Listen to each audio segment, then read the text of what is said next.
I'm Ryan from ExtremeTerrain.com, and in this video we're going to be talking all about beam patterns for auxiliary lighting for your Jeep. We're not going to be going into a lot of specifics as far as light color temperature, light output, build quality of these lights, or pricing. We do have specific product videos on all of these lights that you can check out, so make sure you subscribe to the YouTube channel so that you can check all of those out or go directly to the product page. Today what we are going to be focusing on is different beam patterns and what that means for how you use the light and also how you'll mount the light. So the four lights here that we have as examples are the Lifetime LED 3-inch square LED light, and that is going to be our flood pattern. Over here we have a Rigid Industries D2 square LED light. This is a driving pattern.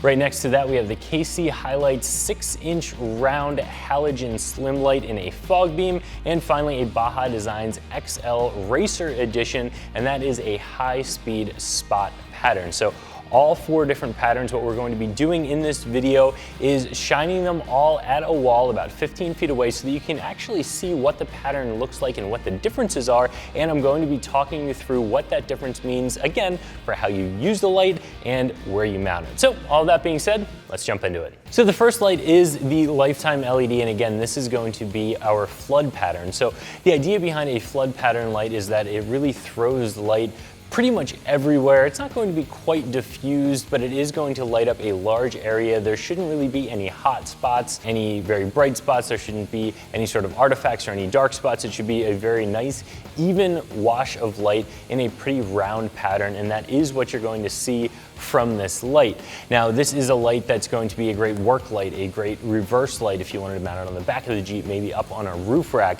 Where I would not recommend mounting this light is going to be on an A-pillar mount or maybe on a roof rack on the front of the Jeep, just because it is such a wide flood pattern that some of that light is going to hit the hood and bounce back at you as the driver, and that can ruin your night vision while you're driving. Of course, a pattern like this is never designed to be used on the road unless it's a dark back road without any oncoming traffic. You'll never want to run this light anywhere where there is oncoming traffic. For that same reason, again, you're going to be shining light directly into the eyes of oncoming traffic, ruining their night vision, and that can be a very dangerous situation for everybody involved. The next light that we're getting into here is that Rigid Industries light, and this is a driving beam, and what you'll be able to see on the wall is that this has a little bit more definition to it. It's a little bit more of an oblong light, a little bit of a wider beam pattern, and it is designed to be a little bit more like a headlight, in the shape of a headlight.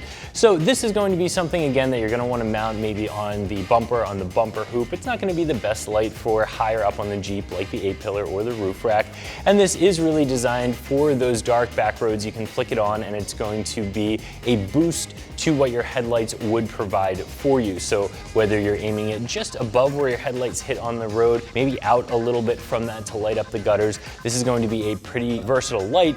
But just because it has the word driving in the title does not mean that this can be used when there's oncoming traffic. Again, this is just for those dark back roads. Now, moving on to the KC Highlights light, this is a fog beam pattern, and this is really the only light we're talking about today that can be used when there is oncoming traffic, as long as it is going to be aimed properly. So as you can see on the wall, this is going to be a very wide and very narrow beam pattern. Of course, there's a little bit of a scattering of light above and below that main pattern, but this is very wide and not very tall. And the idea behind a fog light, any fog light, is that, again, it's mounted down fairly low on the Jeep, usually on the front bumper, maybe on one of those front bumper hoops, at or below the level of the headlights, and it's really designed to be aimed down and hit on the road before the headlight even hits the road. And again, because it is nice and wide, lighting up the gutters a little bit. This is not something that you want to have aimed any higher than that, because then it does become a detriment to any sort of oncoming traffic. But again, if you have this mounted in the right location and aimed properly, you can use this light when there is some oncoming traffic. The last light that we're going to talk about is that high-speed spot pattern. This is a very tight spot pattern designed to throw light very, very far in front of you down the trail, but it is going to be a much more narrow, round light, especially when you compare it to the floodlight. They're really opposite ends of the spectrum.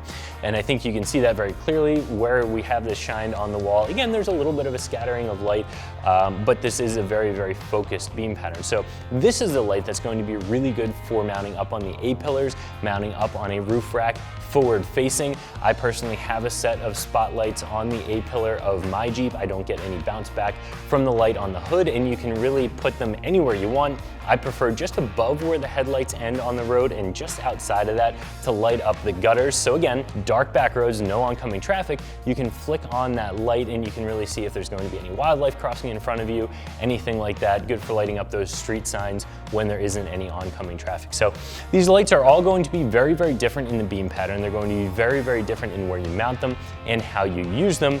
But hopefully this helped you to make a decision on which light is going to be best for the way you want to use it.